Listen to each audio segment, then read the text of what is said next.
They've developed what they refer to as laws. I don't think their intelligence will ever cease to amaze me. The master raises an eyebrow at the word. I do not recall ever having heard such a word. What is it?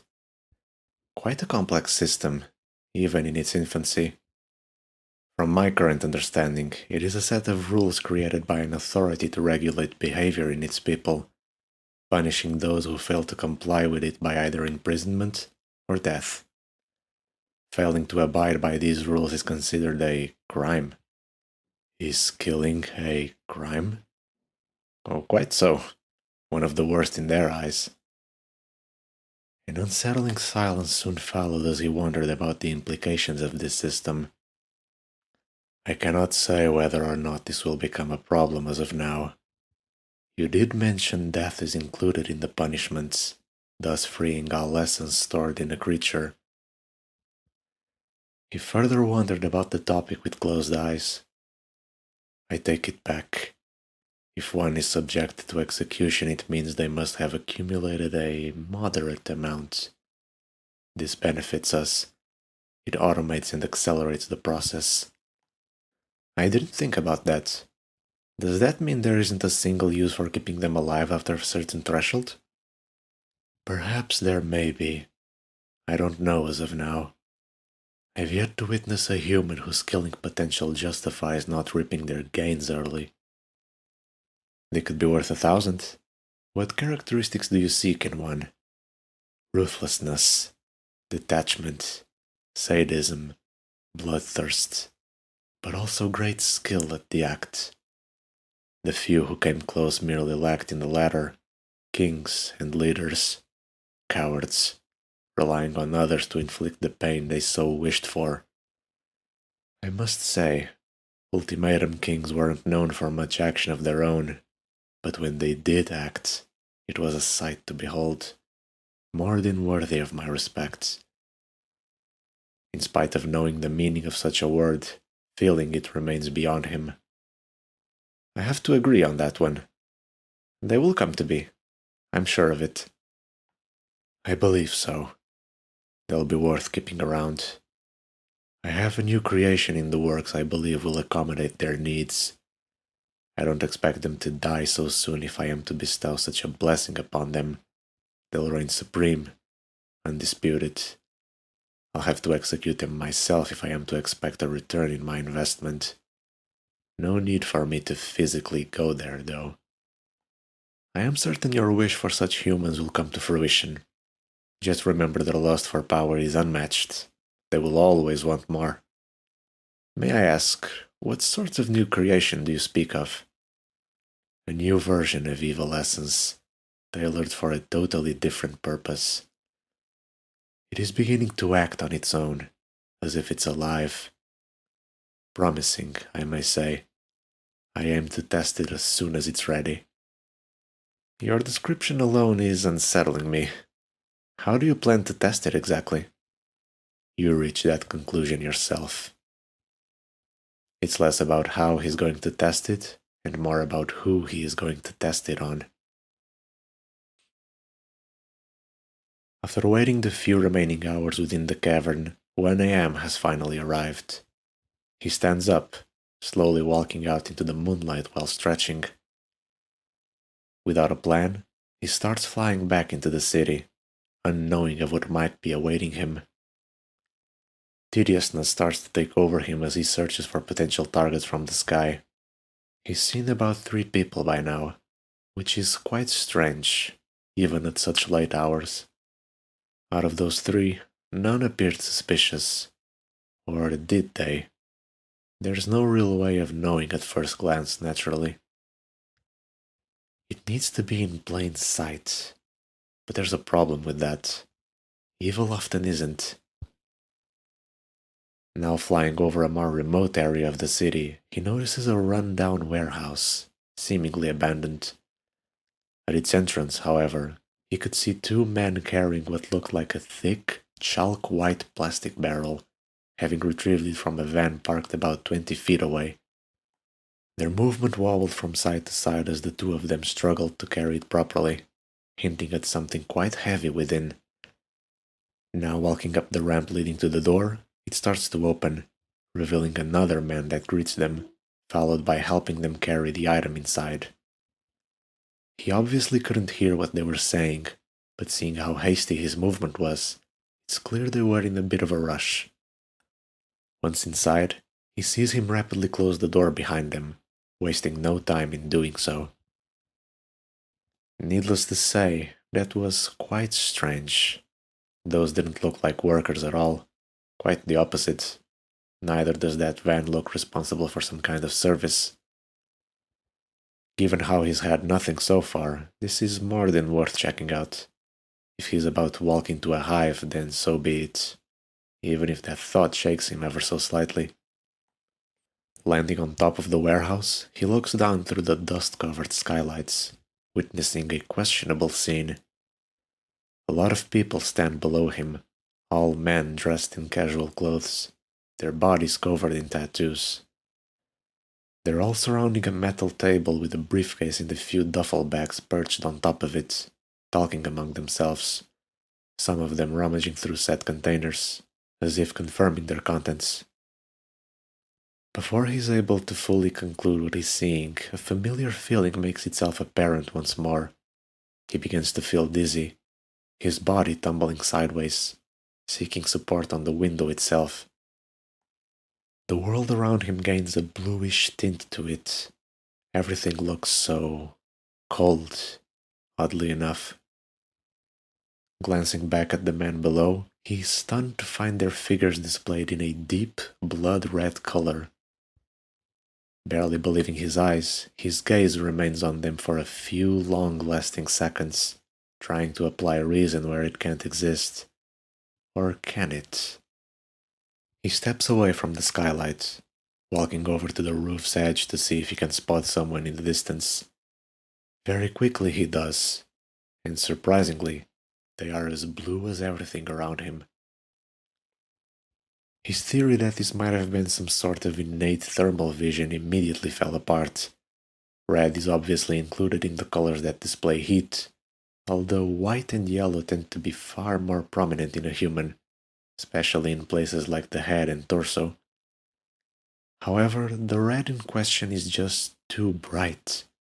He's never seen anything quite like it. Still, none of this matters when he's just seen someone with no apparent heat. This is not thermal vision. Unless he's looking at a vampire, which is utter nonsense. Could this be some sort of guidance? He just wondered about having no way of knowing if someone is evil enough to justify taking their life. Is this the answer to that complaint? The people down there do seem to be up to no good, but to what extent? Even though it isn't thermal vision, he's going to refer to it as such. Makes it easier to grasp. Standing before the skylight once again, he's having his doubts about what he should do. Should he follow this sketchy guidance? Even if he does, that's a lot of people down there who will most likely try to kill him. And it's not like he's become numb to this already. He thought he would. He thought he'd enjoy it, even. Turns out things aren't as simple as just kill the bad guys. Not when it falls on you to do so. Still, it's too early in his journey to determine if he'll change or not, and it scares him. Nonetheless, his foolish desire to rid the world of all evil is starting to sound more like an edgy teenager's dream. Is he really cut for this? Doubt clouds his vision about it. His hands are shaking at the mere thought of heading down there and murdering all of those people. Eerily, there's a side of him that does want it, that is assuming none of them deserve to live, but doesn't have the courage to act on it, a clear reason. He finds himself stuck between decisions, between two very different sides of him. No, he can't do it. Moreover, he's not sure of the morality behind it. It's fine, though. He'll look for individual people to grow stronger. This is a very different world from what he's used to. He can't just do something like this so suddenly. He turns around and begins to make his departure. However, before he could take off into the sky, something terrifying happens, the shock of it freezing his thoughts. His right hand gains sentience, shooting itself into his neck, gripping onto it with a mix between overwhelming strength and enough gentleness to avoid him passing out on the spot. His eyes widened, his desire to scream and struggle snuffed out by a superior force within him. All he could do was a faint attempt at prying it off with his other hand, to no avail. His hand began pushing him back, applying increasingly more pressure to it as his legs desperately tried to keep up. Very quickly he could feel his lower back hitting against the glass, the speed at which he was going causing the impact to shatter it, his body toppling over it, finding himself falling down the warehouse. The shattering of the window alerted the men below, their heads snapping up in an instant. Hey, what the fuck is that? One of them screams, the others also shouting in confusion while making as much distance as possible from the perceived landing zone. Along with numerous glass shards, he landed on his back directly on top of the metal table, crushing both it and its contents with a sharp clanking noise, stacks of money bursting out and flying all around him like confetti. The gang members around him all erupted into a cacophony of shocked exclamations. Where did you... Huh?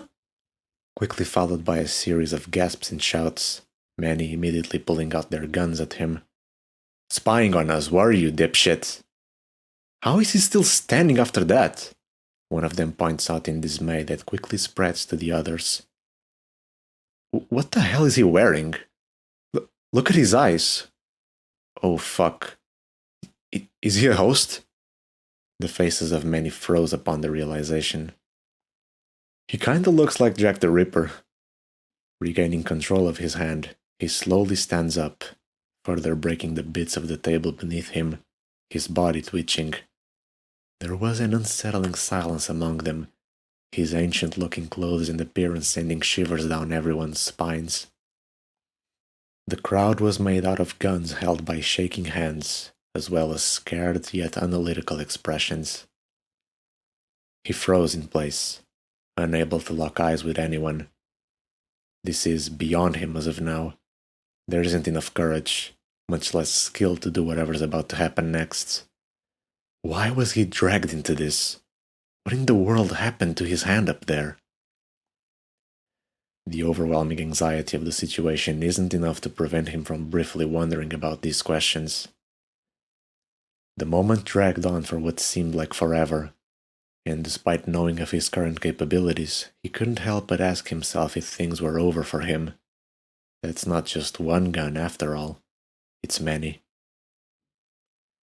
However, as all hope seemed to be lost, he could feel something similar to when his hand acted up, to a higher degree. Something was slowly taking over him, prompting the loss of control. It started with his fingers, his vision slowly darkening. Look, man, I think we should just shoot this guy before he does something crazy. Then, his limbs. I got a bad feeling about it, though. Hey, do you speak or what? Then, his torso. He's a host, 100%. This could be our only chance to kill him. And finally, his head. Alright, boys, you know... Before one could even finish the sentence, he immediately dashes over to the nearest man with a level of speed that's hard to follow, violently gripping onto his face and tearing it off before everyone could even realize he moved. The crowd freezes in place as the man stumbles to the floor, hiding the nightmarish sight of his torn face as he cries in agony. With a snappy movement, his own hand rises to slap the man's skin against his mask, smearing it with blood as his body twitches uncontrollably, the sound around him replaced with incoherent whispers. Consciousness fades. This isn't him anymore. From one second to another, The scene erupts into chaos. Everyone panics, itchy on the trigger finger, raining down gunfire at him with reckless abandon, little to no regard about the safety of one another. As if sleepwalking, he swiftly dashes from one man to another, making short work of them, dealing blows to their heads so strong they were mutilated beyond recognition, splattering blood all over the floor and himself. Their skulls were either completely shattered or caved in, faces disfigured, each strike a death sentence. No more than one was ever necessary. His speed was helping in the matter, although many bullets were still connecting with his body. He didn't even flinch at them, however, rendering him largely unstoppable. The interior was filled with the sounds of bashed heads, gunfire, and frantic panic from everyone. Nothing but fodder to him. At one point, he even snatched a gun from one of them, now using it in combination with his already lethal head-to-head combats, making up for lack of range. That is, until the ammo ran out. And so the slaughter continued, his body moving by itself, performing acts he couldn't even dream of, delivering so much pain and death it felt surreal. The men were helpless. All they could do was watch each other get either torn to pieces or shot. About a dozen kills later, he noticed 3 of them trying to leave through the emergency door. Leaving behind the remaining 4, he sprints towards them like a raging bull as they're madly rattling the door. They panic as they witness his approach, their movements quickening, one of them even firing a few bullets at him, but there wasn't a shred of hope to be had. After swatting the shooter like a fly with a devastating kick, he grabbed the heads of the other 2, smashing them together into a bloody pulp, creating a wet squashing noise, their already lifeless bodies tumbling onto the floor together. Now standing up, the first man returned, wildly swinging a machete at him. He took hold of his wrist mid-swing, puncturing the weapon directly up his neck, a large gush of blood exploding out of his head, followed by grabbing the tip and twisting it sideways as the man fell to his knees before him, then to the floor, machete still thrusted up his broken neck. And then, before he knew it, silence. The men he left behind were already gone. It was just him, surrounded by a horrific bloodbath. Saying it looked like a product from a horror movie would be an understatement. Blood and corpses everywhere, all mutilated, the stench of gore already contaminating the air in such a closed space. Now standing in his original landing zone, he glances around him, before suddenly collapsing to the floor on all fours. It seems free will is back, the heaviness he felt controlling his body gone in a flash. It's finally over. His agitated mind undecided between 2 heavily contrasted ideas. Was this a favor for the world, or nothing more than an act of extreme, unnecessary violence? Things have barely just begun, and it feels like nothing more than a bad dream. He stares down at his red hands as they close the gap between his masked face, further smearing the still fresh blood on it. His only wish was to scream as loud as possible, with no regard about its possible consequences, to let all of these twisted emotions out. But of course, he could not. Not even tears could be shed from his eyes. There really is no backing out of this, is there? Such realization causes him to slam both fists onto the floor in a display of sorrowful rage.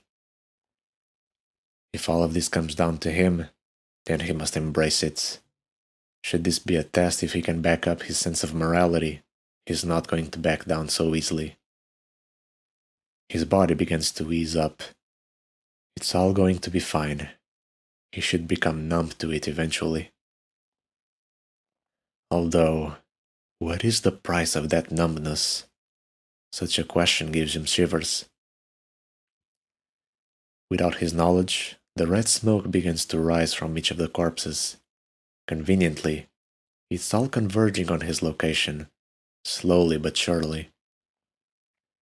The only thing he can hold on to keep his sanity is that he might be able to contribute to making the world a safer place, even if not in an ethical manner. Something sounds off about that sentence. Actually, no. As many thoughts about humanity's nature flood back into his mind, he concludes that he is not concerned in the slightest about these people's deaths. Someone has to fight fire with fire. Someone has to send a message in order to make a meaningful difference. It might as well be him. As he raises his head, he finally takes note of all the smoke gathering up around him. He felt relieved by the only sense of familiarity he's got up until now. Before he could stand up, all of it suddenly got pulled to him faster than the eye could see, causing a feeling that could only be described as being gently crushed by an elephant, stopping at just the right spot to avoid death. It was so overwhelming he fell to the ground, convulsing against it back and forth, no screams coming out of his mouth, not even the quietest of sounds a human can make. He almost wished for death for a second. There was no hope for help to arrive, not even certainty that this would come to an end. It was just him, alone in a cold, stenching warehouse, surrounded by carnage. A blessing was then bestowed upon him. It finally stopped. His blood-soaked body lies on the floor, arms spread out, his concealed face frozen in trauma. Now standing, the suffering took an unexpected turn, into bliss, sheer power flowing through his veins. Unlike before, though, this time it even felt euphoric, proving that there are dormant dangers coexisting with growth in this substance. Despite knowing he needs it, he can't shake the feeling of what abusing it might imply. With a single step, he nudged the journal that was, along with many others, scattered about on the floor, glancing down upon it. There was something about its headline that caught his attention, thus prompting him to reach down and pick it up. Before he could start reading, though, the inevitable consequences of his actions make themselves clear. Police sirens in the distance, drawing ever so closer. Their quick arrival isn't unexpected, given the shootout that took place. He quickly flies up to the rooftop through the broken skylight he previously fell down from. The metallic ceiling made a sharp thunk as he landed. He then holds the journal and begins to read with borrowed time. Isaac Torres, convicted of first-degree murder in a highly controversial case, has mysteriously vanished from his prison cell without a trace, authorities reported late yesterday.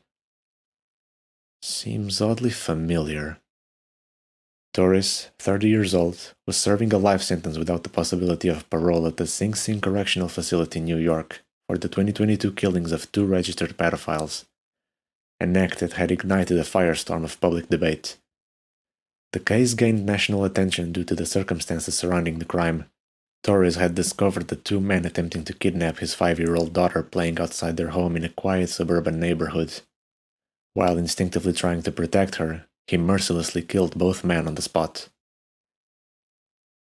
The moonlight shines bright as the wind howls through the night, the once familiar sound of crickets now gone, replaced with that of the sirens. His brain has already connected crickets to murder. If so, what do police sirens entail? The wind ends up stealing the journal out of his hands, and yet he barely reacts. That man he killed yesterday to save the woman.